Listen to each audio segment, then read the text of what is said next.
कटक जिला आईन सेवा प्राधिकरण तरफ सचेतनता कार्यक्रम अनुष्ठित 12 तारीख सोमवार जिला आईन सेवा प्राधिकरण कटक तरफ जगतपुर 48 नंबर अंतर्गत निमपुर लोडाल हाईस्कल रे आईन संख्या क्लब रो छात्र छात्री एवं सदस्यों मिलित आईन सचेतनता कार्यक्रम अनुष्ठित हो जायछि।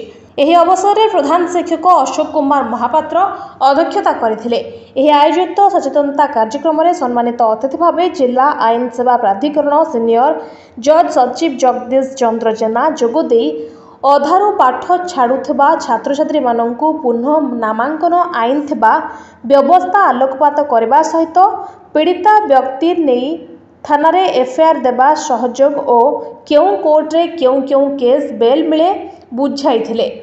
एहा सहित बाध्यतामूलक शिक्षा व्यवस्था उपरे आलोचना करथिले।